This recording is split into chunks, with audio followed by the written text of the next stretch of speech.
Hello guys, very good evening. तो आज का हमारा टॉपिक है चेस्ट, शोल्डर, ट्राइसेप। ओके, इस शेड्यूल में हमारा आज 5वां दिन है। ओके, हमने फर्स्ट टॉपिक में लेग्स को कवर किया। लेग्स की जितनी भी इम्पोर्टेंट एक्सरसाइज है वो चार्ट बनाते टाइम हमने मेंशन किया था। इसमें से सेलेक्ट करके जितनी भी 30-40 एक्सरसाइज थी लेग्स की, उसमें से जो बेस्ट एक्सरसाइज है वो कौन कौन सी और कैसे लेग्स के वर्कआउट का चार्ट बनाते हैं। वैसे ही उसके बाद में हमने कार्डियो के बारे में डिस्कस किया डिटेल से कि आप एडवांस लेवल पे कार्डियो कैसे करते हैं, कौन कौन से एक्सरसाइज का इन्वॉल्वमेंट होता है और क्यों कार्डियो का एक्सरसाइज इंपॉर्टेंट होता है एडवांस लेवल पे, जो कि ज़्यादातर लोग इसको इग्नोर करते हैं। फिर थर्ड चैप्टर में हमारा था बैक बाइसेप्स। ठीक है, बैक बाइसेप्स के बाद में हमने एब्स कवर किया है और आज है हमारा चेस्ट, शोल्डर, ट्राइसेप, CST। तो आज हम पुशिंग वाले मूवमेंट के बारे में डिस्कस करेंगे कि जब भी आप एडवांस लेवल का वर्कआउट करते हैं तो चेस्ट, शोल्डर, ट्राइसेप में कौन कौन सा एक्सरसाइज लेना चाहिए। और कुछ लोग सिर्फ चेस्ट का वर्कआउट करते हैं, कुछ लोग शोल्डर के साथ में ट्राइसेप्स का कॉम्बिनेशन बिठाते हैं, कुछ लोग बाइसेप्स के साथ में ट्राइसेप्स लेते हैं। लेकिन चेस्ट, शोल्डर और ट्राइसेप को ही साथ में क्यों करना चाहिए, उसके पीछे क्या रीज़न है, इस पे हम डिस्कस करने वाले हैं। तो आज का हमारा है चेस्ट, शोल्डर, ट्राइसेप। अभी ये जितनी भी एक्सरसाइज मैंने मेंशन की है यहाँ पे, ये सब चेस्ट, शोल्डर और ट्राइसेप्स की एक्सरसाइज है। इसमें बहुत सारे वेरिएशंस मिलेंगे आपको, लेकिन अब हमको ये देखना है कि ये सारी एक्सरसाइज में से कौन कौन सी एक्सरसाइज जो सबसे ज़्यादा इफेक्टिव है, मोस्ट इफेक्टिव एक्सरसाइज है, उसको हमको सेलेक्ट करके एक चार्ट बनाना है ताकि आपको ज़्यादा अच्छा रिजल्ट मिले। ओके, तो अभी देखिए, सबसे पहले हम स्टार्ट करते हैं डिक्लाइन प्रेस से। Okay, decline. तो डिक्लाइन का मतलब होता है कि जब आप बेंच पे चेस्ट प्रेस कर रहे हैं तो बेंच का जो एंगल है वो -15 डिग्री रहेगा। ओके, ये इतना सा आपको याद रखना है, 15 डिग्री के एंगल में बेंच रहेगा। ओके, और जब भी हम डिक्लाइन बेंच प्रेस करते हैं तो ज़्यादातर हमारा लोअर चेस्ट का इन्वॉल्वमेंट होता है। लोअर चेस्ट के जो मसल फाइबर्स हैं वो टारगेट होते हैं। समझिए कि आप अपना जो पूरा चेस्ट है ये इसको 2 पोर्शन में डिवाइड कर लीजिए। ओके, अपर चेस्ट और लोअर चेस्ट। अगर आप टेक्निकल टर्म में बोलेंगे तो ये हो गया आपका स्टर्नोकोस्टल एरिया, चेस्ट का स्टर्नोकोस्टल। ओके, और ये हो गया क्लेविकल। तो ये दोनों का अगर पोर्शन आप डिवाइड करेंगे तो जो नीचे वाला चेस्ट मसल्स है वो 65 to 70% muscle fibre total chest के मसल का उसमें आता है और 30% के लगभग इसमें आता है। तो जो इंक्लाइन बेंच है, इंक्लाइन बेंच मतलब +30 डिग्री का जो आप एंगल रखते हैं वो आपके अपर चेस्ट को टारगेट करता है, और फ्लैट वाला आपके मिड चेस्ट में जितने भी फाइबर होते हैं, सारे मसल फाइबर का एक ही काम होता है, आपके आर्म्स को ऐसे लेके आना, इसको ऐसा एडक्ट कराने का है। तो अगर आप समझो इंक्लाइन बेंच प्रेस कर रहे हैं तो ये इधर से कराएगा। ओके, और अगर आप फ्लैट बेंच कर रहे हैं तो ये बीच वाले फाइबर ज़्यादा डोमिनेंट रहेंगे, और अगर आप डिक्लाइन कर रहे हैं तो ये वाले ज़्यादा। तो जब आपका एंगल का मूवमेंट ऐसा रहेगा तो डिक्लाइन हो जाएगा। ये आइसोलेशन बता रहा हूँ। अब इसमें कंपाउंड भी होता है कि आप ऐसा डिक्लाइन में ऐसा पुल होएगा और चेस्ट में ऐसा होएगा और इंक्लाइन में ऐसा होएगा, लेकिन ऑलमोस्ट सारे मसल जो हैं चेस्ट के वो काम करते हैं। थोड़ा थोड़ा सा चेंज आता है, जैसे जैसे एंगल चेंज होएगा वैसे वैसे आपका मसल फाइबर का इन्वॉल्वमेंट होता जाएगा अलग अलग।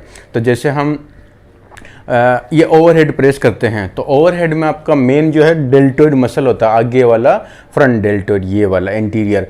तो इसके साथ में थोड़ा सा ये वाला पोर्शन भी काम करता है चेस्ट का। और जैसे आप हाथ का एंगल इसकी वजह थोड़ा ऐसा कर देते हैं तो ये इंक्लाइन हो गया, ये इंक्लाइन हो गया, ये फ्लैट हो गया, ये डिक्लाइन हो गया।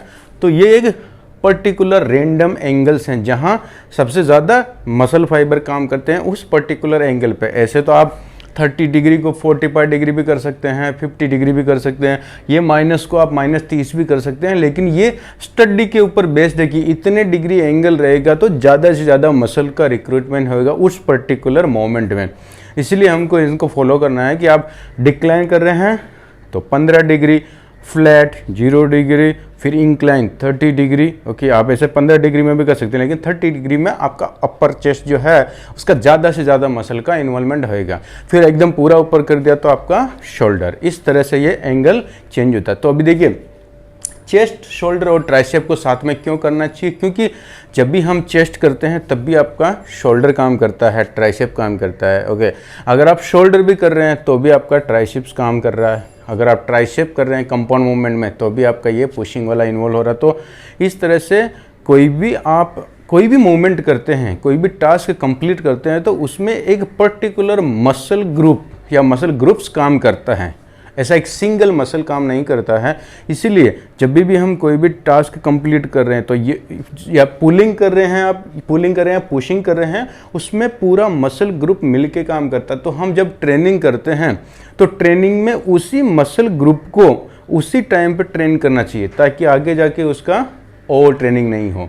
ओवर ट्रेनिंग ऐसे ही होता है, जब ये समझो अगर मैंने चेस्ट कर लिया आज, चेस्ट के साथ में मैंने बाइसेप्स कंबाइन कर लिया, फिर नेक्स्ट टाइम मैं जब बैक करूंगा तो मैं ट्राइसेप्स कंबाइन कर लिया, तो ये उल्टा हो गया। क्योंकि जब चेस्ट कर रहे हैं तभी तो ऑलरेडी आपका ट्राइसेप का इन्वॉल्वमेंट हो रहा है। अब जब आप बैक करेंगे तब भी बाइसेप्स का इन्वॉल्वमेंट होना ही है, और ऊपर से आपने अभी चेस्ट में ले लिया, तो अगर मैं चेस्ट के साथ बाइसेप लेता हूँ तो जब मैं बैक करूँगा तब बाइसेप का ऑलरेडी फिर से ट्रेनिंग होएगा इनडायरेक्टली, तो इसका मतलब वहाँ और ट्रेनिंग हो गया। ओके, ऐसे कॉम्बिनेशन अगर हम रॉन्ग पिक करते हैं, रॉन्ग कॉम्बिनेशन बनाते हैं तो फिर ओवर ट्रेनिंग बार बार होता है, और ओवर ट्रेनिंग होएगा तो मसल का ग्रोथ नहीं होगा क्योंकि उसको प्रॉपर रिकवरी नहीं मिला है। ओके, इस तरह से हमको ये प्रॉपर सेलेक्ट करना कि कौन सा कॉम्बिनेशन रहेगा। तो चेस्ट, शोल्डर, ट्राइसेप साथ में करना इसलिए ज़रूरी है। कुछ लोग का ये कंप्लेन रहता है कि चेस्ट, शोल्डर और ट्राइसेप को सबको साथ में नहीं कर सकते तो 2-3 घंटे का वर्कआउट हो जाएगा। वो इसलिए क्योंकि वो इतना सारा वेरिएशंस लेते हैं। चेस्ट की 10-15 मसल तो वो 10-15 वेरिएशंस तो आपकी एक डिक्लाइन में ले लेंगे, फिर इंक्लाइन में, तो वेरिएशंस इतना लेते हैं कि वो सिर्फ चेस्ट में इतने थक जाएंगे तो फिर शोल्डर, ट्राइसेप नहीं कर पाएंगे। जबकि आपको इतना वेरिएशंस लेने की ज़रूरत है, 1 या 2 एक्सरसाइज में ही आपका दबा के अच्छा सा चेस्ट वर्कआउट हो सकता है। और ऊपर से जब आप शोल्डर, ट्राइसेप करें तो शोल्डर, ट्राइसेप यहाँ पे भी तो ट्रेन हो रहा, फिर उसके लिए अलग से आपको 10-15 वेरिएशंस लेने की ज़रूरत नहीं है। अभी कुछ लोग शोल्डर ओवरहेड प्रेस बारबेल से भी लेंगे, फिर डंबल से भी लेंगे। दोनों में क्या फ़र्क है? दोनों में मूवमेंट सेम हो रहा है, इंटेंसिटी सेम है, इसलिए आपको दोनों में से एक ही पिक करना, इसको ट्रेन करना, चाहे आप डंबल पकड़ें चाहे बारबेल पकड़ें। तो और ऑलरेडी जब आप एंटीरियर डेल्टोइड जब आप चेस्ट कर रहे थे, ओके, चेस्ट में हैवी ट्रेनिंग में एंटीरियर का इन्वॉल्वमेंट हो रहा, तो ऑलरेडी इसका ट्रेनिंग तो हो चुका वहाँ, तो यहाँ एक आध वेरिएशन से काम चल जाएगा। आपको ऐसा 10-15 वेरिएशन की लेने की जरूरत नहीं है। इसलिए उन लोग का पूरा कवर नहीं होता और वो लोग एक एक बॉडी पार्ट करते हैं। एक एक बॉडी पार्ट करते तो या तो ओवर ट्रेनिंग होगा या फिर बहुत ही ज़्यादा लंबा चला जाएगा, डेड ट्रेनिंग हो जाएगा। मतलब एक मसल पार्ट को या तो बार बार कहीं ना कहीं डायरेक्टली इनडायरेक्टली ट्रेनिंग मिल रहा है, या फिर किसी पर्टिकुलर मसल का बहुत ज़्यादा गैप हो रहा है। क्योंकि अगर आप एक एक बॉडी पार्ट लेंगे तो एक महीने में एक बार फिर से उसका नंबर आएगा। अगर ओवर ट्रेनिंग नहीं कर रहे हैं तो, या फिर आप अगर अपने शेड्यूल में प्रॉपर ध्यान नहीं रखा तो डेफिनेटली ओवर ट्रेनिंग होगी। क्योंकि ऐसा कॉम्बिनेशन आप बिता ही नहीं सकते हैं बिना सेम मसल ग्रुप के जहां ओवर ट्रेनिंग या डेड ट्रेनिंग नहीं होता हो। ओके, इसलिए हमको चेस्ट, शोल्डर, ट्राइसेप साथ में करना, और 1 घंटे की ट्रेनिंग में आप तीनों कंप्लीट कर सकते हैं। वो कैसे, यही हम आज सीखने वाले हैं। तो सबसे पहले हम लोग स्टार्ट करते हैं डिक्लाइन प्रेस से। तो डिक्लाइन जो एंगल है बेंच का, उसको हम डंबल के साथ में भी कर सकते हैं, बारबेल के साथ में कर सकते हैं, केबल पर भी कर सकते हैं, मशीन पे कर सकते हैं, थेराबैंड से कर सकते हैं, और आइसोलेटरल जो लेटेस्ट मशीन आता है जिसमें जब भी मूवमेंट करते हैं तो दोनों मूवमेंट इंडिविजुअल रहता है, लेकिन वो मशीन का सेपरेट दो प्लेट स्टैक रहेगा, उसमें दोनों साइड में वेट रहेगा। जब आप ये हाथ प्रेस करते हैं तो वो सिर्फ एक ही साइड का मूवमेंट होएगा। ओके, उसको बोलते हैं आइसोलेटरल। तो ये आइसोलेटरल आपको फ्लैट में भी मिलेगा, इंक्लाइन में भी मिलेगा। तो यहाँ पे ये डिक्लाइन, फ्लैट और इंक्लाइन में सब में इतने सारे वेरिएशंस हैं। इन सबको इन तरीके से आप कर सकते हैं। देखिए मैंने एरो डाला है। डंबल के साथ में आप फ्लैट बेंच कर सकते हैं, इंक्लाइन बेंच कर सकते हैं, डिक्लाइन कर सकते हैं। बारबेल के साथ में ये 2 भी कर सकते हैं, केबल के साथ में 2 भी कर सकते हैं। मशीन, इन सब का हर एक एंगल का मशीन भी आता है, बेंड से भी कर सकते हैं। अब हमको ये देखना है कि लेना कौन सा है इनमें से। वेरिएशन तो आपको सब जगह मिल जाएंगे। तो अभी आपको एक चीज़ ध्यान में रखना है कि डिक्लाइन बेंच और फ्लैट ये दोनों जो है ये सेम है। ओके, इस तरह से आपको ध्यान में रखना है कि ये दोनों ऑलमोस्ट सेम है। इसमें भी आपका मिड चेस्ट जो काम करेगा वो नीचे वाला जो लोअर चेस्ट है और मिड चेस्ट दोनों में ज़्यादा डिफरेंस नहीं है। इसीलिए आपको दोनों को अल्टरनेट लेना है। या तो आप डिक्लाइन करेंगे या फिर फ्लैट करेंगे। तो जो लोग बोलते हैं कि चेस्ट शोल्डर ट्राइसेप एक साथ नहीं होता, वो क्या करते हैं, डिक्लाइन का भी 2-3 सेट ले लेंगे, उसमें भी पहले बारबेल कर लेंगे, फिर डंबल के साथ में कर लेंगे, फिर मशीन पे कर लेंगे, फिर वो लोग फ्लैट पे आएंगे, फ्लैट पे स्विच करेंगे, फिर तीनों वेरिएशंस फ्लैट पे लेंगे, फिर ऐसा स्विच होता तो 10-15-20 सेट अगर आपका ऐसे ही जा रहा है तो कहाँ से होएगा कवर चेस्ट शोल्डर ट्राइसेप। इसलिए आपको क्या करना है, या तो डिक्लाइन या तो फ्लैट। अब ये कैसे चूज करना, देखो डिक्लाइन और फ्लैट का क्या डिफरेंस है, ये थोड़ा स्पोर्ट्स स्पेसिफिक है। अगर आप किसी पर्टिकुलर ट्रेनिंग में पार्टिसिपेट करें, वेट लिफ्टिंग हो गया, पावर लिफ्टिंग हो गया, क्लीन स्नैच जर्क वगैरह, तो उसमें जिस एक्सरसाइज का मिमिक्री होता है उसको हमको डोमिनेंट रखना है। तो क्या ये वहाँ पे ज़्यादा पावर लिफ्टिंग और वेट लिफ्टिंग होता है, वहाँ पे ज़्यादातर फ्लैट एंगल यूज किया जाता है, इसलिए हमको ट्रेनिंग में इसको फ्रिक्वेंटली ज़्यादा यूज करना है डिक्लाइन की बजाय। डिक्लाइन करना है लेकिन कम से कम, मतलब महीने में अगर आप 4 बार ट्रेनिंग कर रहे हैं तो उसमें से 3 बार आपका फ्लैट होना चाहिए, अगर स्पोर्ट्स स्पेसिफिक ट्रेनिंग प्रोग्राम आप फॉलो कर रहे हैं तो। नहीं तो आप इसको 2 कर सकते हैं। डिक्लाइन में क्या होता है, थोड़ा सा एंगल इसका और डिक्लाइन है तो आपका लोअर चेस्ट और डोमिनेंट होता है, तो इसकी बजाय इसमें ज़्यादा वेट लिफ्ट कर सकते हैं। इसलिए अगर आप नॉर्मल लाइफस्टाइल के लिए, फिटनेस इंप्रूव करने के लिए कर रहे हैं, अपना स्ट्रेंथ डेवलप करने के लिए कर रहे हैं, तो इसको अल्टरनेट करेंगे, ओके। और इसको मैंडेटरी रखना है इंक्लाइन को, क्योंकि ये अपर चेस्ट को इन्वॉल्व करता है, अपर चेस्ट को टारगेट करता है, इसलिए दोनों में से इसको एक वेरिएशंस लेंगे, कभी ये ऐसा अल्टरनेटिव। लेकिन इंक्लाइन को मैंडेटरी करना है क्योंकि ये आपके अपर चेस्ट को टारगेट करता है और इसका कोई भी रिप्लेसमेंट नहीं है। इसलिए स्टार्ट करेंगे डिक्लाइन से, उसके बाद सेकंड एक्सरसाइज आएगा अपना इंक्लाइन। अब ये देखना कि इसमें डंबल से डिक्लाइन जब करते हैं डंबल से ज़्यादा बेटर है, ओके, कंपेयर टू बारबेल। क्यों? क्योंकि डंबल में आइसोलेटल, ये वाला आइसोलेटल मूवमेंट होता है, इंडिविजुअल मूवमेंट होता है, दोनों एक दूसरे के ऊपर डिपेंडेंट नहीं रहते हैं, सेपरेट मूवमेंट होता है। तो इससे क्या होता है, सिमेट्रिकल डेवलपमेंट होता है, किसी का एक लिम्ब जो है वो वीक रहता है, एक स्ट्रांग रहता है, दोनों का जो डिफरेंस रहता है बीच का वो खत्म होएगा अगर आपने ज़्यादातर एक्सरसाइज डंबल के साथ में की तो, ओके। बारबेल में क्या होता है, ये एक दूसरे को इनडायरेक्टली सपोर्ट करता है, इसलिए वो डिफरेंस ख़त्म नहीं होता है। तो बारबेल की बजाय हमेशा आप कोशिश करिए कि डंबल के साथ, कभी कभार आप बारबेल से भी प्रैक्टिस कर सकते हैं, लेकिन आपका अगर महीने में 4 क्लास है तो 3 बार आपका ये जो है डंबल यूज करेंगे, ओके। और अगर आप स्पोर्ट्स स्पेसिफिक है तो यहाँ पे आपको डोमिनेंट रखना बारबेल को, क्योंकि वहाँ पे डंबल यूज नहीं किया जा सकता है। पावर लिफ्टिंग के लिए जो लिफ्ट करते हैं वेट फ्लैट चेस्ट में, वो हमेशा बारबेल के साथ। तो ये आपको ध्यान में रखना कि स्पोर्ट्स स्पेसिफिक है तो सिर्फ उसका मिमिक्री होएगा, जो वहाँ पे एक्चुअल में आप परफॉर्म करने वाले हैं उसका मिमिक्री वाला ही एक्सरसाइज को डोमिनेंट रखेंगे, अदरवाइज डंबल के साथ। फिर ठीक है, तो एक वेरिएशंस तो अपना हो गया डिक्लाइन या फ्लैट, दोनों में से एक हो गया। एक एक्सरसाइज यहाँ हो गया, वो भी डंबल के साथ। फिर दूसरा है इंक्लाइन, इंक्लाइन भी डंबल के साथ में करना है, ओके। 2 एक्सरसाइज तो अपना चेस्ट का ये कंप्लीट हो गया, ओके।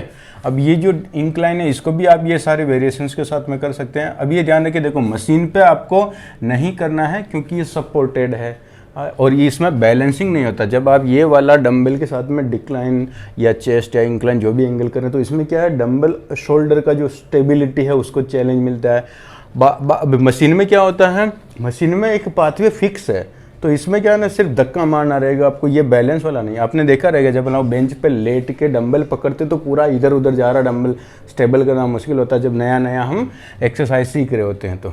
लेकिन मशीन में ऐसा नहीं होता, मशीन में एक पाथवे फिक्स होता, पकड़ा आपने हैंडल और धक्का मारा सिर्फ, तो उसमें और जो स्टेबिलाइजिंग मसल्स हैं आपके जॉइंट के आजू बाजू वाले जो जॉइंट को स्टेबल करते हैं उसको इतना चैलेंज नहीं मिलता, इसलिए आपको मशीन पे नहीं करना है, ओके। इतना सा आप ध्यान रखेंगे कि आपको मशीन पर नहीं करना है। और अब ये बैंड है, तो बैंड एक लास्ट ऑप्शन है, ये कभी करना है बैंड जब भी आप जिम नहीं जा रहे हैं, अगर आप फ्री वेट मतलब आउटडोर ट्रेनिंग कर रहे हैं या गार्डन में ट्रेनिंग कर रहे हैं या होम ट्रेनिंग कर रहे हैं, आपके पास ज़्यादा इक्विपमेंट नहीं है, सिर्फ एक थेरा बैंड है, तब भी आप बैंड को यूज करें, अदरवाइज इसको भी यूज नहीं करना है, मशीन को यूज नहीं करना है। मशीन सिर्फ आइसोलेटल मूवमेंट में, जब आप सिंगल जॉइंट वाला कोई भी एक्सरसाइज कर रहे हैं तो आप मशीन यूज कर सकते हैं, उसमें ज़्यादा बेटर। एक होता है आइसोलेटल जो मैंने बताया लेटेस्ट टेक्नोलॉजी वाला मशीन, अगर ये रहेगा तो ये यूज करेंगे, लेकिन ये कभी जब आपके पास ये ऑप्शन नहीं है, क्योंकि ये आइसोलेटल भले ये ये अच्छा लेटेस्ट मशीन है लेकिन ये है तो मशीन है, और जो भी चीज़ आप मशीन पर करें वो सपोर्टेड है, तो वो कोर चैलेंज नहीं होएगा, स्टेबिलाइजिंग को इतना चैलेंज नहीं मिलेगा, तो ये भी आपको नहीं करना है। तो बचा क्या है, डंबल और बारबेल और एक केबल। केबल पे जब हम कोई भी पुशिंग मूवमेंट करते हैं, चाहे आप डिक्लाइन प्रेस कर रहे हैं, ओके, या फिर आप फ्लैट कर रहे हैं, या फिर एंगल चेंज करके इंक्लाइन वाला कर रहे हैं, तो ध्यान रखिए कि केबल पे जब हम करते हैं तो वहाँ पे इतना मैक्सिमम वेट नहीं लिफ्ट कर सकते हैं, क्योंकि हमारा बॉडी जो है उसको स्टेबल करना पड़ता है। तो यहाँ पे हम अगर 100 किलो ले रहे हैं तो यहाँ पे खड़े खड़े 50 किलो से भी केबल नहीं कर सकते हैं, क्योंकि वो हमारा बॉडी स्टेबल नहीं है। जैसे हम ज़्यादा वेट लेते हैं कैपेसिटी से, तो वो केबल हमको पीछे खींचता है। तो ये वाला जो एक्सरसाइज है केबल वाला जो चेस्ट करते हैं, वो किस पर्पज से है, कोर ट्रेनिंग के पर्पज से। यहाँ पे हम चेस्ट को टारगेट करके वो एक्सरसाइज नहीं करें। तो जब भी हम ऐसे खड़े होकर परफॉर्म करते हैं तो पीछे वो केबल अपने को खींच रहा है, लेकिन हम अपने आप को कितना स्टेबल कर पा रहे हैं, पीछे नहीं जाने दे रहे हैं। तो वो प्रैक्टिस जो होता है वो कोर ट्रेनिंग का होता है कि मेरा कोर मसल जो है, मेरा कोर जो ये वाला जो एरिया है, ये कितना मेरे को स्टेबल कर पा रहा, पीछे नहीं जाने दे रहा। ओके, तो इसमें चेस्ट का ट्रेनिंग कम होता है, कोर का ट्रेनिंग ज़्यादा होता है। इसलिए एक वेरिएशन इसका आप ले सकते हैं कि आप ये सीखेंगे इसमें कि आप अपने आप को कैसे रोक सकते हैं यहाँ पर जब केबल पीछे खींच रहा है। तो ओके, तो ये एक वेरिएशन आप केबल का ले सकते हैं। तो पहला अपना ये हो गया। फिर इसके बाद में देखिए पुशअप्स। तो पहले ये देखते हैं कि पुशअप्स कितने टाइप के होते हैं, फिर ये देखते हैं कि करना है कि नहीं करना है। ओके, तो सबसे पहला बेसिक होता है स्टैंडर्ड पुशअप, जो नॉर्मल पुशअप्स होता है। फिर एक होता है सिंगल हैंड, ओके, फिर incline, decline, diamond pushup, jumping pushup, okay, and ये हो गया वाइड ग्रिप हो गया, नैरो ग्रिप हो गया, बैंडेड हो गया, वेटेड हो गया। ओके, तो ये सबसे पहली चीज़ तो ये कि जो पुशअप्स करते हैं ये या तो आउटडोर ट्रेनिंग करें तब भी, या होम ट्रेनिंग करें। जब हमारे पास ये इक्विपमेंट नहीं है तब भी हमको पुशअप चूज करना है। ओके, अदरवाइज अगर आप पुशअप्स करते हैं और ये अवेलेबल है तो इसका मीनिंग नहीं, क्योंकि पुशअप्स जब करते हैं तो उसमें एक फिक्स वेट होता है, हमारी बॉडी का वेट फिक्स होता है। अगर आप बॉडी वेट जितना लिफ्ट नहीं कर सकते हैं चेस्ट में, पुश नहीं कर सकते हैं, तो जब आप ये कर रहे हैं पुशअप, तभी आपको बहुत स्ट्रगल करना पड़ेगा, क्योंकि हम बॉडी वेट से ज़्यादा, अपनी स्ट्रेंथ से ज़्यादा कोई भी वेट लेते हैं तो उसमें बहुत मुश्किल होता है, वो परफॉर्म नहीं होता प्रॉपर। फिर आपको जुगाड़ करना पड़ेगा घुटने टिका के या सपोर्ट लेके कैसे भी करके। ओके, तो यही है पुशअप्स का रहता है कि अगर आप समझो अब पुशअप में फुल जो प्रॉपर पुशअप करते हैं उसके जितना स्ट्रेंथ नहीं रहेगा आपके चेस्ट के मसल का, तो आप वहाँ अटक जाएंगे, पूरा प्रॉपर नहीं कर पाएंगे।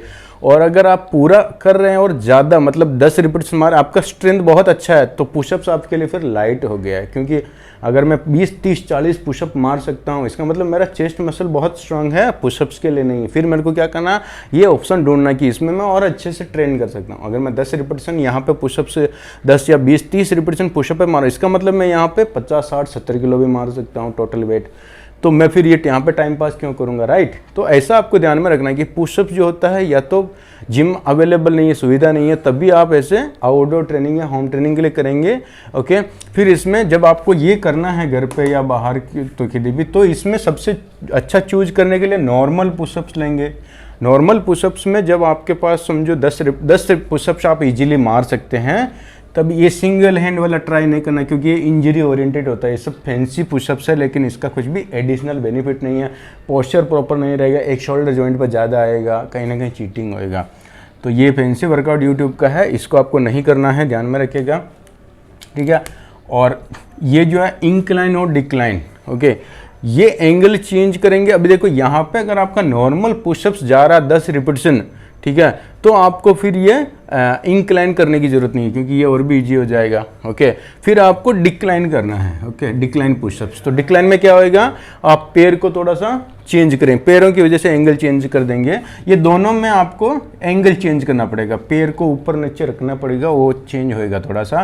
पर जब पुशअप्स ही नहीं करना तो ये सब वेरिएशन की ज़रूरत नहीं है। डायमंड पुशअप में क्या होएगा, आपका हाथ जो क्लोज रहेगा। अब इसमें कुछ भी चेंज नहीं, सिर्फ ग्रिप नैरो हो गया, तो इससे कुछ एडिशनल बेनिफिट नहीं मिलेगा। जब और उल्टा ये है ना, ऑकवर्ड पोजीशन देगा, क्योंकि जब हम हाथ को क्लोज करके पूरा बॉडी का वजन इस पर डालते हैं तो जो आपका रिस्ट का जो जॉइंट है ये और भी इंजरी ओरिएंटेड हो जाता है, क्योंकि ये अलग टाइप का जॉइंट है। यहाँ पे डिफरेंट टाइप के बोन्स जो है ना, ऐसा इरेगुलर बोन्स हैं। तो ये जब आप ऑकवर्ड पोजीशन में बॉडी का सारा वेट इस पर डालते हैं तो क्या होता है, यहाँ पे प्रॉब्लम हो सकता है। इसलिए आपको डायमंड पुशअप नहीं करना है, इसमें कुछ भी एडिशनल बेनिफिट नहीं है। जंपिंग पुशअप नहीं करना, ये फंक्शनल ट्रेनिंग का एक पार्ट है, लेकिन आप ये एक तरह से समझो इंजरी ओरिएंटिंग। ये कोई ऐसा एस्थेटिक पर्सन है जो अच्छा मस्त बॉडी बिल्डिंग टाइप का है, या फिर उनको कैलिस्थेनिक जैसा वर्कआउट करना है, तो उन लोग के लिए ठीक है। पर आपकी नॉर्मल लाइफस्टाइल में जंपिंग पुशअप का कोई भी एडिशनल बेनिफिट नहीं है अगर आप फंक्शनल ट्रेनिंग नहीं कर रहे हैं। तो इसको काट देना है। Okay, narrow grip, wide grip, ये सब बकवास है। नैरो ग्रिप में ऑकवर्ड पोजीशन है, वाइड ग्रिप में रेंज कॉम्प्रोमाइज होता है। बैंडेड पुशअप कभी करना जब आपके पास ये जिम की सारी सुविधाएं अवेलेबल नहीं है तब, अदरवाइज नहीं करेंगे। वेटेड पुशअप मतलब आप पुशअप मारे तो उसके ऊपर वेट रख सकते हैं, लेकिन ये सब है आपके पास तो इसमें प्रॉपर ट्रेनिंग होएगा, ये ऑप्शन नहीं है। ये कभी करना है जब भी आपके पास ये ऑप्शन नहीं है, आप घर पे ट्रेनिंग करें और इंटेंसिटी बढ़ाना है तब आप ऊपर वेट रखेंगे, और वो भी वेट यहाँ पे नहीं रखेंगे, क्योंकि अगर आप यहाँ पे वेट रखें तो एक तरह का चीटिंग है। वेट को हमेशा थोड़ा सा नीचे रखेंगे, सेंटर की तरफ। यहाँ पे क्या होता है, जब आप पुशअप मारने के लिए, डिप्स मारने के लिए नीचे जाते हैं तो ये शोल्डर का जो ब्लेड है, बोन है, इसकी वजह से स्टेबल नहीं होता वेट। तो आपको प्रॉपर ऐसी जगह रखना जहाँ पे बैलेंस रहे वेट। ओके, तो ये हो गया अपना पुशअप से रिलेटेड है। ठीक है, वॉल पुशअप एकदम बकवास है, खड़े होके ऐसा वॉल के पास पुशअप करते हैं, लेकिन ये तो पुशअप ही नहीं है, तो इसको पुशअप बोलना ही गलत है, क्योंकि यहाँ पे क्या होता है, ग्रेविटी की पैरेलल मूवमेंट, तो इसमें कोई भी एफर्ट ही नहीं लग रहा। मैं खड़ा रह के ऐसे ऐसे करता हूँ तो मेरी बॉडी को कोई एफर्ट नहीं लग रहा, राइट। और ये हो गया बैलेंसिंग पुशअप, मतलब चारों अपना दोनों हाथ और दोनों पैर को किसी ऐसे अनस्टेबल ऑब्जेक्ट के ऊपर रखते हैं, जैसे बॉल हो गया, डम्बल्स हो गया, या फिर वो अपना एप्स मारने वाला जो स्विस बॉल होता है उसके ऊपर रख के बॉडी का, मतलब ऑब्जेक्ट ऐसा रहेगा जो अनस्टेबल रहेगा, तो वो सिर्फ बैलेंसिंग के लिए एक तरह का फंक्शनल ट्रेनिंग का मूवमेंट है, लेकिन प्रॉपर चेस्ट के लिए नहीं है ये।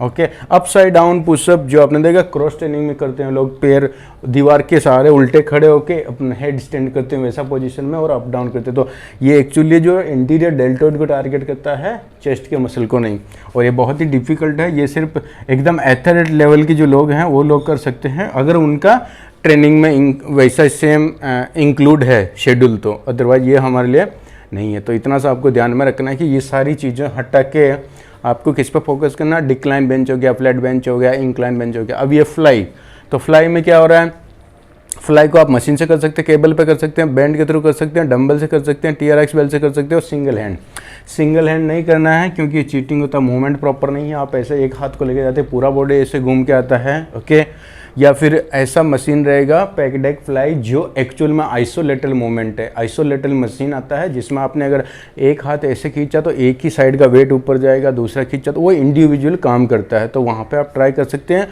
और ये आइसोलेशन मूवमेंट स्पेशली उन लोग के लिए जिनको एल्बो में कुछ प्रॉब्लम है। अगर एल्बो में इंजरी हो गया, कुछ भी हो गया, तो आप बिना एल्बो को यूज किए कैसे चेस्ट मसल को टारगेट करते हैं, ये ऐसा होता है। मैं अगर एल्बो को फोल्ड नहीं कर सकता क्योंकि इंजरी है चेस्ट मारने के लिए, तो मैं क्या करूँगा, ऐसा आइसोलेशन वाला मूवमेंट करूँगा जिसमें मेरा एल्बो फिक्स रहेगा और सिर्फ चेस्ट काम करेगा। तो ये उन लोग के लिए सबसे बेस्ट एक्सरसाइज है। अदरवाइज आइसोलेशन मूवमेंट और कंपाउंड मूवमेंट में ये सबसे ज़्यादा बेस्ट होता है, इसमें कम वेट जाता है। ओके, इसलिए आपको ये नहीं करना है। मशीन पे ज़्यादा बेस्ट रहता है क्योंकि इस पर कंटिन्यूस टेंशन मिलता है। केबल पे कुछ लोग केबल पे भी करते हैं ऐसा वाला, लेकिन केबल पे नहीं करना है क्योंकि क्या होगा, केबल में इसमें ना केबल का डेविएशन होता है, तो आपको कंटिन्यूस टेंशन नहीं मिलेगा। जब यहाँ से आप यहाँ तक केबल ले जा रहे हैं तब तक वेट ऊपर नीचे हो रहा। उसके बाद में जब केबल ऐसे आता है तो केबल का लंबाई नहीं बढ़ता क्योंकि केबल ऐसे घूम के नहीं आ रहा, सीधा डायरेक्ट यहाँ पे आ रहा है ऐसा। तो उसमें क्या होगा, वेट ऊपर नीचे नहीं होगा। वेट ऊपर नीचे नहीं होगा तो यहाँ से यहाँ तक रेंज में आपको टेंशन मिला, मसल पर ब्रेकडाउन हुआ, फिर यहाँ से यहाँ में एकदम खाली, तो आधा रेंज कॉम्प्रोमाइज़ हो गया। इसीलिए आपको ये नहीं करना है केबल पे। बैंड से कभी करना है जब आप जिम में नहीं जा रहे हैं, घर पे से ट्रेनिंग कर रहे हैं या आउटडोर, आपके पास ऑप्शन नहीं है ज़्यादा, तभी आप थेरा बैंड यूज करेंगे। डंबल के साथ भी नहीं करना है क्योंकि ये आइसोलेशन, जितना भी सिंगल जॉइंट वाला मसल का इन्वॉल्वमेंट होता है वो एक्सरसाइज हमेशा मशीन पे बेटर रहता है क्योंकि यहाँ पे पुली लगा रहता है जिसकी वजह से वो कंटिन्यूस टेंशन मिलता है। लेकिन फ्री वेट में एक सिंगल जॉइंट वाला ठीक नहीं रहता। तो डंबल से कुछ लोग करते हैं ऐसा फ्लाई, लेकिन उसमें क्या हो रहा, ये आधे लाइन तक ग्रेविटी की लाइन में वो है डंबल, तो जब ग्रेविटी के अगेंस्ट वाला रेंज आएगा तब तक लोड आएगा और उसके बाद में से फ्री घूम रहा वेट, इसलिए आपको ये नहीं करना है। TRX कभी करेंगे, TRX में फ्लाई होता ही नहीं क्योंकि TRX और ये बैंड सेम ही हो गया। TRX में भी अगर आप फ्लाई कर रहे हैं तो वो सिंगल मोमेंट है, सिंगल जॉइंट है, वहाँ पे पुली नहीं लगा हुआ मशीन के जैसा, तो आपको कंटिन्यूस टेंशन नहीं मिलेगा, इसलिए ये भी नहीं करना है। तो फ्लाई मतलब अवॉइडेबल एक्सरसाइज है अनलेस आपके एल्बो में कुछ इशू है। ओके, तो ये अपना हो गया चेस्ट का, ठीक है। चेस्ट की इतनी सारी एक्सरसाइज में 2-4 जो इंपॉर्टेंट एक्सरसाइज वो आपको लेना। सबसे पहला है डिक्लाइन। अभी यहाँ पे हम मेंशन करते हैं कि डिक्लाइन बेंच जो है वो आप कवर करेंगे। तो यहाँ पे मैं पहला लिखता हूँ, अपना जो पहला एक्सरसाइज है चेस्ट का वो है डिक्लाइन, ओके। डिक्लाइन बेंच किसके साथ में? डंबल, हमेशा डंबल प्रीफर करेंगे, ओके। तो ये हो गया अपना। फिर इसके बाद में इसके ऑप्शन में आपको क्या लेना है? डिक्लाइन में ही ऑप्शन में क्या लेना है? Flat, okay, flat bench. और ये भी डंबल, अनलेस आपका स्पोर्ट स्पेसिफिक टारगेट है। तो ये पहला एक्सरसाइज क्या हो गया अपना? डिक्लाइन। सेकंड क्या हो गया? इंक्लाइन। चलिए कलर चेंज करता हूँ। तो ये फ्लैट हो गया अपना। और अब फ्लैट के बाद में सेकंड जो रहेगा अपना इंक्लाइन। इंक्लाइन मैंडेटरी है, ये आपको करना ही, इसका कुछ ऑप्शन नहीं है क्योंकि अपर चेस्ट को टारगेट करता है। तो यहाँ पे हो जाएगा इंक्लाइन बेंच। ये किस पे करना है? डंबल पे, बेटर ऑलवेज, ओके।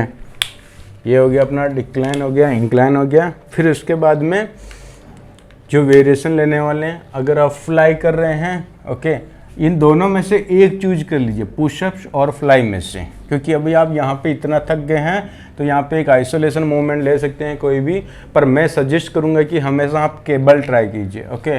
केबल पे भी जो करेंगे आइसोलेशन नहीं करना, केबल पे कंपाउंड मूवमेंट करना है ताकि आपके कोर मसल को अच्छा चैलेंज मिले, ओके। केबल पे अगर आप आइसोलेशन करेंगे तो केबल का डेविएशन होगा, लेकिन अगर आप ये वाला मूवमेंट करते हैं केबल पे तो ये कंपाउंड मूवमेंट है, ज़्यादा वेट लिफ्ट कर सकते हैं। तो केबल पे अगर आप कंपाउंड मूवमेंट करेंगे तो तीसरा हो गया आपका ऑप्शन केबल। केबल पे चेस्ट करना है, ओके, और कंपाउंड मूवमेंट यहाँ पे मेंशन कर रहा हूँ, okay. Compound movement on cable chest press, ठीक है। तो कितना हो गया? 3 एक्सरसाइज आपके पास चेस्ट की ऑलरेडी हो गई है, ओके। अब आपको क्या करना है? इसके बाद में शोल्डर लेना है, ओके। शोल्डर लेंगे। शोल्डर में देखो यहाँ पे मैंने मेंशन किया है, ये अपना चेस्ट कंप्लीट हो गया। इसके बाद में एंटीरियर डेल्टोइड, जो हमारा शोल्डर है, शोल्डर में आप देखेंगे तो मेन जो मसल्स होते हैं 2 मसल ग्रुप होता है, ओके। एक मिनट, ओके। शोल्डर जब हम करते हैं, शोल्डर में क्या होता है? 2 मसल ग्रुप होता है। एक मसल ग्रुप ऊपर का सरफेस वाला, एक होता है डीप वाला। दोनों का क्या काम है? ऊपर वाला जो है ये आपके आर्म्स को मूवमेंट देता है, अलग अलग डायरेक्शन में मूवमेंट देता है, ओके।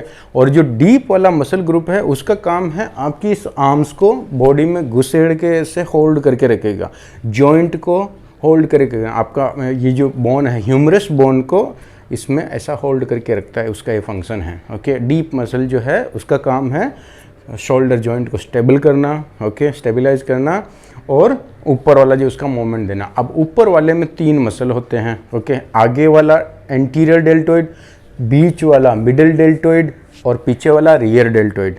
आगे वाला जो एंटीरियर डेल्टोइड है इसका काम क्या है? इसको ऐसे लिफ्ट करना, ऐसे लिफ्ट करना, ओके। ये वाला मूवमेंट और ये वाला मूवमेंट, ये 2 मूवमेंट कराता है कौन सा? ये एंटीरियर डेल्टोइड। इसको आप सिंगल जॉइंट में अगर आप ऐसे स्कूप वाला जो चेस्ट करते हैं वो भी ऐसा वाला भी इससे ही होता है। जैसे आप शोल्डर ये वाला कर रहे हैं फ्रंट वाला तो भी आपका एंटीरियर काम कर रहा है, और इसको ये एबडक्शन मूवमेंट करें तो भी आपका एंटीरियर डेल्टोइड काम कर रहा है, ओके। तो एंटीरियर डेल्टोइड को 2 तरह से आप ट्रेन कर सकते हैं, या तो इस कंपाउंड मूवमेंट में ओवरहेड प्रेस, या फिर ऐसा फ्रंट रेज, ओके।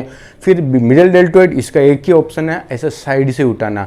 अब आप साइड वाला आप डंबल से करें कि केबल से करें कि थेराबैंड से करें, ये वाला मशीन से करें, ओके। अलग अलग ऑप्शंस होते हैं। इसका एक सेपरेट वीडियो बनाया है साइड वाले का, लेटरल रेज वाला शोल्डर का जो मिडिल डेल्टोइड है उसका एक अलग से वीडियो बनाया। आप चाहें तो जाके प्ले लिस्ट में देखिए, शोल्डर चेस्ट शोल्डर ट्राइसेप की प्ले लिस्ट में आपको ये मिडल डेल्टोइड वाला मिल जाएगा, शोल्डर लेटरल रेज के नाम से। ओके, तो ये इसको ट्रेन करने के लिए ये वाला एक्सरसाइज हो गया, इसको ट्रेन करने के लिए या तो ये वाला या ये वाला प्रीफर करेंगे क्योंकि ये आइसोलेशन मूवमेंट है, सर्कुलर मूवमेंट है, ये इतना इफेक्टिव नहीं है। फिर तीसरा हो गया है पीछे वाला शोल्डर का, ये वाला रियर डेल्टोइड बोलते हैं इसको, पोस्टीरियर डेल्टोइड बोलते हैं। इसका काम है इस आर्म्स को पीछे की तरफ खींचना। तो इसमें आप कंपाउंड मूवमेंट भी कर सकते हैं, आइसोलेशन भी कर सकते हैं। कंपाउंड में ऐसा पुल करेगा पीछे और आइसोलेशन में ऐसा। ये वाला पैकडेक रिवर्स पैकडेक फ्लाई पे करते हैं और ये वाला फेस पुल के थ्रू करते हैं। ये हो गया शोल्डर का आपका तीनों मसल।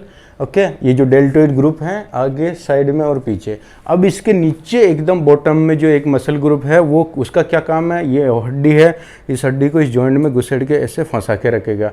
4 मसल होते हैं, सुप्रास्पाइनेटस, इंफ्रास्पाइनेटस, टेरेस माइनर और सबस्केपुलरिस। ये ऐसे पकड़ के रखता है इसको। तो उसमें से 2 मसल ऐसे हैं जिनका काम है ऐसा रोटेट कराना बाहर की तरफ। ओके, ये बहुत इंपॉर्टेंट है, छोटे छोटे मसल्स हैं, उनका काम है रोटेशन करवाने का। ओके, और बाकी जो एक मसल है वो अंदर रोटेशन में हेल्प करता है। तो अंदर वाले रोटेशन में आपका चेस्ट और लैटिसिमस डोर्सी बैक वाला बड़ा मसल भी इन्वॉल्व होता है, इसीलिए आपको अंदर वाले रोटेशन जो इंटरनल रोटेशन है उसकी एक्सरसाइज की ज़रूरत नहीं है क्योंकि बड़े मसल्स का इन्वॉल्वमेंट होता है। आप ज़्यादा वेट खींच सकते हैं इसमें, लेकिन बाहर वाले रोटेशन में, एक्सटर्नल रोटेशन में ज़्यादा वेट नहीं खींच सकते क्योंकि 2 पतले पतले छोटे से धागे जैसे मसल काम करते हैं, इसलिए उनका अलग से ट्रेनिंग होना ज़रूरी है। शोल्डर जॉइंट को मजबूत करने के लिए एक्सटर्नल रोटेशन करना बहुत ज़रूरी है। बहुत सारे लोग इसको सिर्फ वार्म अप में लेते हैं, एक्सरसाइज स्टार्ट करने से पहले थोड़ा हल्का हल्का 2-2 किलो का डंबल लेके या केबल पे करते हैं, लेकिन इसका प्रॉपर ट्रेनिंग होना चाहिए ये वाला शोल्डर को जॉइंट को मजबूत करने के लिए। ठीक है, तो अभी अपना हो गया एंटीरियर डेल्टोइड आगे वाला। एंटीरियर डेल्टोइड को 2 तरीके से ट्रेन कर सकते हैं, एक कंपाउंड मूवमेंट में जैसा मैंने बताया और एक आइसोलेशन मूवमेंट में। कंपाउंड में भी आपके पास सेम है, डंबल है, डंबल से आप ये वाला कर सकते हैं, बारबल से ये वाला कर सकते हैं, मशीन भी आता है इसका बैठ के ओवरहेड करने का। फिर इसके बाद में केबल आता है, केबल पे वो डबल वाला बार लगा के ऐसा प्रेस करते हैं नीचे कुर्सी लगा के। ठीक है, थेरा बैंड से कर सकते हैं, केटल बेल से भी कर सकते हैं, लेकिन केटल बेल कंफर्टेबल नहीं है क्योंकि उसमें ज़्यादा वेट वाला मूवमेंट प्रॉपर होने पे केटल बेल को पकड़ना मुश्किल होता है, थोड़ा हेवी वाला रहेगा तो इसलिए। और आइसोलेशन मूवमेंट से ज़्यादा बेटर रहता है कंपाउंड, ये फंक्शनल मूवमेंट है, ज़्यादा वेट लिफ्ट कर सकते हैं, इसलिए आपको आइसोलेशन की बजाय कंपाउंड मूवमेंट चूज करना है। एल्बो जॉइंट में प्रॉब्लम हो रहा है अगर कुछ भी, तो अभी क्या हो रहा है, मेरे को शोल्डर को ट्रेन करना है लेकिन मैं ऐसा मूवमेंट नहीं कर सकता क्योंकि एल्बो दुख रहा है, तो मैं क्या करूँगा, ऐसा वाला मूवमेंट करूँगा। तो मैं अभी इसको ट्रेन कर रहा हूँ लेकिन मेरा शोल्डर का, इसका एल्बो का जॉइंट का मैं कोई भी काम नहीं करा रहा हूँ, राइट। तो ये वाला आइसोलेशन मूवमेंट जितने भी हैं उसमें आइसोलेशन में क्या होता है, शोल्डर जॉइंट काम करता है लेकिन एल्बो जॉइंट कम काम नहीं के बराबर काम करता है, तो वो सिर्फ इंजरी ओरिएंटेड लोगों के लिए है। तो ये आइसोलेशन आपको करना ही नहीं चाहिए, वो डंबल हो गया, बारबेल, प्लेट कुछ भी हो गया, बैंड हो गया, केबल हो गया, आपको ये अवॉइड करना है अनलेस एल्बो में इंजरी है। इसके बाद एक कंपाउंड जो है, इसमें आपको क्या क्या ऑप्शन है, लेकिन सबसे अच्छा ऑप्शन क्या है, डंबल बारबेल। बारबेल क्या है, ये बायलेटरल मूवमेंट है, डंबल क्या है, आइसोलेटरल मूवमेंट है। ओके, और मशीन पे कर सकते हैं लेकिन मशीन पे आपको अवॉइड करना है क्योंकि सपोर्टेड एक्सरसाइज है, हिप रेस्टेड पोजीशन में है, तो आपके स्पाइन पे वर्टिकल लोड आएगा जो स्पाइन के लिए अच्छा नहीं है, तो आपको मशीन कट करना है। केबल पे भी कर सकते हैं, ये आइसोलेशन मूवमेंट कर सकते हैं केबल पर, ये वाला, लेकिन केबल पर नहीं करना है आपको क्योंकि बैठना पड़ेगा केबल पर करने के लिए, या फिर आइसोलेशन मूवमेंट करना पड़ेगा केबल पे। फिर दूसरा बैंड आ गया, ये कभी जब आप जिम में कर रहे हैं, जिम अवेलेबल नहीं है तो आप ये होम ट्रेनिंग या फिर आउटडोर एक्टिविटी में सिर्फ तेरा बैंड के अलावा और कोई ऑप्शन नहीं है, तभी आप बैंड से करेंगे। केटल बेल से भी नहीं करेंगे क्योंकि ये केटल बेल का डिज़ाइन ऐसा होता है कि आप प्रॉपर ग्रिप होल्ड नहीं कर सकते हैं कंपाउंड मूवमेंट में, और आइसोलेशन मूवमेंट में इफेक्टिव नहीं होता है क्योंकि वो आइसोलेशन मूवमेंट है, सर्कुलर मूवमेंट है, कंटिन्यूस टेंशन नहीं मिलता है और सिंगल जॉइंट काम करता है, इसलिए ज़्यादा वेट लिफ्ट नहीं कर सकते हैं। ओके, तो ये अपना हो गया शोल्डर का। तो शोल्डर में एक ही एक्सरसाइज आपको लेना है और वो डंबल के साथ में लेना है। ठीक है, तो क्या लिखेंगे यहाँ पे, फ्रंट डेल्टोइड। चौथा एक्सरसाइज हो गया अपना, ठीक है, shoulder overhead press. Shoulder overhead press, अगर बारबेल से कर रहे हैं तो इसको मिलिट्री प्रेस भी बोलते हैं, शोल्डर ओवरहेड प्रेस। तो शोल्डर के एंटीरियर को टारगेट करने के लिए सिर्फ एक ही एक्सरसाइज लेंगे क्योंकि ऑलरेडी 3 एक्सरसाइज में 3 का अगर आपने 3 भी लिया तो 9 बार तो ऑलरेडी इसका ट्रेनिंग हो चुका है, और एडिशनल देने की ज़रूरत नहीं है, लेकिन एक सिंगल अपन ने ऐड किया इसके ऊपर ताकि आपका सेटिस्फेक्शन हो जाए शोल्डर के ऊपर, ठीक है। अभी देखिए ये अपना इंटीरियर कंप्लीट हो गया है। अभी इंटीरियर के बाद में एक आता है अपना साइड वाला, लेटरल वाला, ठीक है। यहाँ पे लेटरल का लिखना मैं भूल गया हूँ, सॉरी। तो ये अपना हो गया एक और 7वां, चलो इसको कर देता हूँ, इसको 8 कर देते हैं, ओके। कभी कभी मिस्टेक हो जाता है। चलिए, तो 7वां है side lateral raise. Side lateral, इसको साइड या लेटरल रेज दोनों में से एक बोलेंगे, ओके। ये वाला एक्सरसाइज, इसका एक सेपरेट वीडियो बनाया है, आप चाहें तो उसमें जाके चेस्ट शोल्डर ट्राइसेप की प्लेलिस्ट में जाके देखिए, आपको ये मिलेगा। इसको आप डंबल के थ्रू कर सकते हैं, इसमें मशीन पे कर सकते हैं। एक मशीन आता है जिसमें बैठ के ये वाला करते हैं, खड़े होके भी ये वाला करते हैं, ओके। फिर इसको आप है ना केबल पे भी कर सकते हैं, ऐसा पीछे से हाथ निकाल के ये वाला करेंगे, आगे से नहीं पकड़ेंगे। केबल पे अगर आप कर रहे हैं सिंगल आगे से नहीं करेंगे, क्योंकि जब आप आगे से केबल को पकड़ते हैं तो इसमें चीटिंग होता है। जैसे आगे से पकड़ के ऐसा करते हैं तो इसमें एंटीरियर का इन्वॉल्वमेंट होने का चांसेज है, इसलिए आप ज़्यादा वेट लिफ्ट कर पाएंगे क्योंकि चीटिंग हो रहा। ये वाला एक्सरसाइज करने के लिए आपका शोल्डर अंदर की तरफ पूरी तरह से रोटेट होना चाहिए, स्टार्टिंग पॉइंट से लेकर एंड पॉइंट तक। तो अगर आप केबल को पीछे से पकड़ते हैं ऐसा, तो क्या है, ये अंदर रोटेट होएगा तभी पीछे जाएगा, राइट। तो अभी यहाँ से कैसा है ना, केबल अपने पीछे से जा रहा, तो ये वापस ऐसा नहीं हो पाएगा क्योंकि बॉडी बीच में आ रहा है, इसलिए आपको पीछे से करना, केबल पे कर रहे हैं तो ठीक है। डंबल से भी कर सकते हैं, लेकिन सर्कुलर मूवमेंट है। तो सबसे इफेक्टिव कहाँ रहेगा ये सबसे इफेक्टिव रहेगा मशीन के ऊपर, क्योंकि आइसोलेशन जॉइंट, एक सिंगल जॉइंट काम कर रहा, तो हमेशा मशीन पे बेटर है, क्योंकि उसमें वेट ग्रेविटी के अगेंस्ट स्ट्रेट अप डाउन होता है, स्टार्टिंग पॉइंट से लेकर एंड पॉइंट तक फुल रेंज ऑफ मोशन में कंटिन्यूस टेंशन मिलता है। इसीलिए आपको ये वाला मशीन पे करना है। लेकिन सभी जितनी भी जिम होती है उसमें से 80% में ये वाला मशीन नहीं होता है, ओके। कोई ब्रांडेड जिम रहेगा तो ही उसमें आपको ये साइड लेटरल रेज वाला करने के लिए मशीन रहेगा। तो फिर सेकेंड ऑप्शन जो होता है वो केबल ट्राई कीजिए डंबल की बजाय, ओके। तो ये अपना हो गया एक साइड का लेटरल रेज। शोल्डर, ये हो गया शोल्डर लेटरल रेज, ओके। तो मैं यहाँ लिख रहा हूँ 5वां एक्सरसाइज अपना हो गया है शोल्डर लेटरल रेज, ओके। एक चेस्ट अपना शोल्डर का एक एक्सरसाइज ओवरहेड हो गया, एक ये वाला हो गया। अब हम ये लेंगे एक रोटेशन वाला, ठीक है। शोल्डर एक्सटर्नल रोटेशन, ध्यान रखिए। 6ठा एक्सरसाइज हो जाएगा अपना शोल्डर एक्सटर्नल रोटेशन। ये हमेशा ध्यान में रखिए कि ये याद रखना, शोल्डर एक्सटर्नल रोटेशन, इसमें कंफ्यूज नहीं होना इंटरनल और एक्सटर्नल में। बहुत सारे लोग कंफ्यूज होते हैं, इंटरनल करते हैं एक्सटर्नल। आपको हमेशा ध्यान में रखना है कि एक्सटर्नल मतलब बाहर की तरफ। और जब भी ये वाला करते हैं, इसको 2 तरीके से कर सकते हैं। लेट के, अगर आप डंबल से कर रहे हैं तो मेट पे लेट के ये वाला मूवमेंट करेंगे, लेकिन ये भी आइसोलेशन मूवमेंट है, तो ये सर्कुलर मूवमेंट है, ओके। तो आपको कंटिन्यूस टेंशन नहीं मिलेगा। तो आपको क्या करना है, डंबल को अवॉइड करना है और हमेशा केबल चूज करिए। केबल के ऊपर पुली को एल्बो की लाइन में रख के, एल्बो के जितना हाइट पर रख के ऑपोजिट डायरेक्शन में, इधर मशीन है तो आपका ये वाला हाथ में पकड़ेंगे, ये वाला रोटेशन करना है। इसका सेपरेट वीडियो बनाया, shoulder external rotation with cable और विथ थेराबैंड और विथ डंबल, तीनों का अलग अलग से वीडियो है। आप जाके उसमें देखें तो आपको समझ में आएगा कैसा फॉर्म टेक्निक रहेगा, कितना वेट लेना, कितना सेट मारना है, ओके। वो सारा डिटेल मिलेगा। तो यहाँ पे हम ऐसे रैंडमली सीख रहे हैं कि ये वाला एक्सरसाइज भी आपको यूज करना है शोल्डर में। तो 3 एक्सरसाइज शोल्डर के हो गए हैं और 3 एक्सरसाइज आपका चेस्ट का हो गया है, राइट। अभी हम आते हैं ट्राइसेप। इसमें इंटरनल वाला नहीं करना है, उसका रीजन मैंने बता दिया आपको, ठीक है। तो अपना ये हो गया रोटेटर ग्रुप का हो गया, ठीक है। अभी रोटेटर ग्रुप को आप देखो एक्सटर्नल इंटरनल दोनों को कर सकते हैं, केबल से, डंबल से, बेंच से, लेकिन सबसे बेस्ट क्या है, केबल है, ओके। अब आते हैं हम ट्राइसेप्स पे। तो वैसे तो आपको आर्म्स करने की ज़रूरत नहीं है, क्योंकि आप चेस्ट कर रहे हैं पुशिंग वाला या बैक, ये वाला बैक कर रहे हैं पुलिंग वाला। दोनों में जब भी आप प्राइम एक्सरसाइज, प्राइम मसल जो है उसको टारगेट करते हैं, बड़े मसल को, तो आपका असिस्ट करने वाला मसल ऑलरेडी बहुत ही हेवी ट्रेनिंग में रहता है। लेकिन फिर भी अपने सेटिस्फेक्शन के लिए आप चाहें तो एक आध वेरिएशन ले सकते हैं। तो अभी ट्राइसेप्स पे हमने यहाँ पे 2 डिवाइड किया, एक कंपाउंड मूवमेंट है आपका ट्राइसेप में और एक है आइसोलेशन मूवमेंट। ओके, आइसोलेशन को हमेशा कट करिए, आप हमेशा इस पर फोकस करिए कंपाउंड पे। आइसोलेशन किस कंडीशन में करेंगे, जब भी कुछ एल्बो का प्रॉब्लम रहेगा। ओके, एल्बो इशू रहेगा तो ही करेंगे, अदरवाइज नहीं करेंगे।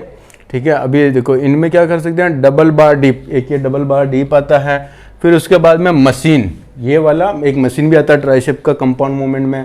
केबल पे, ठीक है, केबल पे कर सकते हैं ऐसा वाला ग्रिप, उसमें थंब आउटसाइड रहेगा, फाल थंब ग्रिप पकड़ेंगे, फुल वाला नहीं पकड़ेंगे, नहीं तो एल्बो बाहर हो जाएगा। ओके, फिर एक close grip, cable bench close grip, bench के ऊपर भी आप बैठ के ऐसा करते हैं, लेकिन आप कोशिश करें हमेशा कि क्लोज ग्रिप पुशअप्स जो आता है वो सबसे बेस्ट होता है। ओके, तो क्लोज ग्रिप पुशअप में क्या होगा, ये न्यूट्रल रहेगा जब भी आप ऐसा करें।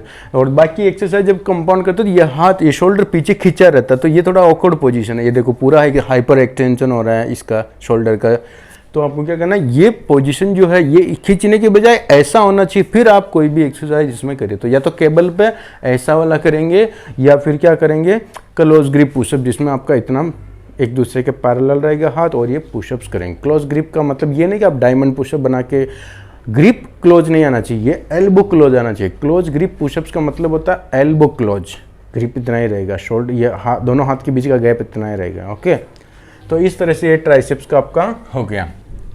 तो एक वेरिएशन हम कोई भी ट्राइसेप्स का चलिए ले लेते हैं इसमें। ओके, तो अपना ये पूरा कंप्लीट हो जाएगा। 7वीं एक्सरसाइज होगी ट्राइसेप्स, तो इसमें हम ले रहे हैं compound tricep, cable tricep. Okay, triceps on cable. Okay, cable पे करेंगे, और कौन सा है, कंपाउंड, ये भी ये ध्यान में रखना, कंपाउंड मूवमेंट करना है केबल पे, ये वाला। ओके, तो अभी इसमें भी देखो आइसोलेशन में देखिए बहुत सारा, केबल एक्सटेंशन ये वाला हो गया है, किक बैक, डंबल के साथ किक बैक करते हैं, ये पैरेलल मूवमेंट है। ठीक है, और केबल पे भी किक बैक करते हैं ये वाला। फिर ओवरहेड, ओवरहेड में आप ये वाला सिंगल हाथ से कर सकते हैं, डंबल से कर सकते हैं, 2 हाथ में प्लेट से कर सकते हैं, या फिर केबल पे कर सकते हैं, स्कल क्रश बेंच पे लेट के ये वाला बारबेल या डंबल के साथ कर सकते हैं, लेकिन ये इफेक्टिव नहीं है। ओके, आइसोलेशन आपको हटा देना है अनलेस आपका एल्बो का कुछ इश्यू है। ठीक है, तो ये अपना हो गया ट्राइसेप। तो आज हमने चेस्ट शोल्डर ट्राइसेप्स का एडवांस लेवल का वर्कआउट चार्ट बनाया है।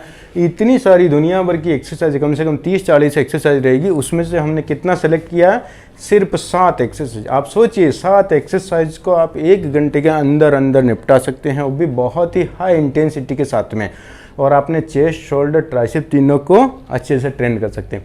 इस तरह से अगर आपका एक्सरसाइज में सिलेक्शन रहेगा तो आपका प्रोडक्टिव वर्कआउट होएगा, ज़्यादा इंटेंसिटी के साथ में होएगा। देखिए आपने कितना अपना एनर्जी और टाइम बचाया इतनी अननेसेसरी एक्सरसाइज को हटा के, और मोस्ट इम्पोर्टेंट एक्सरसाइज को चार्ट में डाल के।